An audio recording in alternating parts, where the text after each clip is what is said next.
સોલા વિસ્તારમાં બાળક ગુમ થવા મામલે નવો વળાંક આવ્યો છે। બાળકને પાટણ લઈ જઈ ભીખ મંગાવવામાં આવતી હોવાનો ખુલાસો થયો છે। તો બાળક સાથે સૃષ્ટિ વિરુદ્ધનું કૃત્ય આચર્યું હોવાની માહિતી પણ સામે આવી રહી છે। હાલ સોલા પોલીસે આરોપી ધનની ધરપકડ કરી વધુ તપાસ શરૂ કરી છે।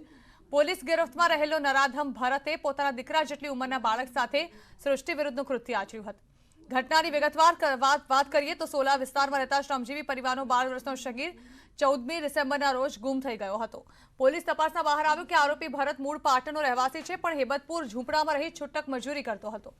આરોપી એકલવાયુ જીવન જીવતો હોવાથી આ રીતનું કૃત્ય આચર્યું હતું।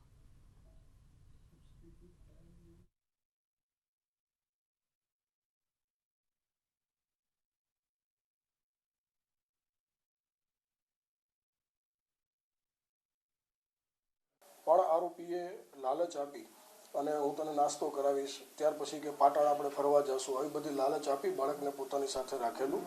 ત્યારબાદ બાળક પાસે આટલા દિવસથી ભીખ મગાવી અને પ્લાસ્ટિકનો કચરો વીણાવી જે કંઈ પૈસા મળે એ બધા પૈસા આરોપી પોતે જમતો હતો, ખાતો હતો અને વાપરતો હતો। આ રીતના આરોપી બાળક ઉપર પોતાનું ગુજરાન ચલાવતો હતો, એવી એક પ્રવૃત્તિ કરેલી। બાળક પોતાના ઘરે જવાની વાત કરે તો એને ગોંધી રાખેલા, બાળકને મારેલો। ત્યારબાદ બાળક સાથે સૃષ્ટિ વિરુદ્ધનું કૃત્ય પણ કરેલું છે। ખૂબ જ ગંભીર પ્રકારનો ગુનો છે। સુરતના સરથાણા પોલીસ સ્ટેશનના પટાંગણમાં વાલીઓએ કર્યો હલ્લાબોલ। ધારાસભ્ય વીડી ઝાલાવાડિયા સામે વાલીઓએ વિરોધ કર્યો। ધારાસભ્ય કામ નહીં કરતા હોવાનો આક્ષેપ કર્યો છે। એમએલએ સરકારી શાળા નહીં બનાવી આપતા હોવાનો આક્ષેપ કર્યો છે।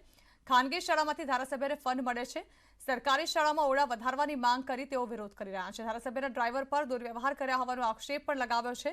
મહિલાઓ સાથે દુર્વ્યવહાર કરતા મામલો બીચક્યો હતો। વાલીઓએ વીડી ઝાલાવાડિયા પર ગંભીર આક્ષેપ કર્યા છે અને વાલીઓને ધારાસભ્યએ ઉડાવ જવાબ આપ્યો હોવાનું પણ તેઓએ જણાવ્યું છે।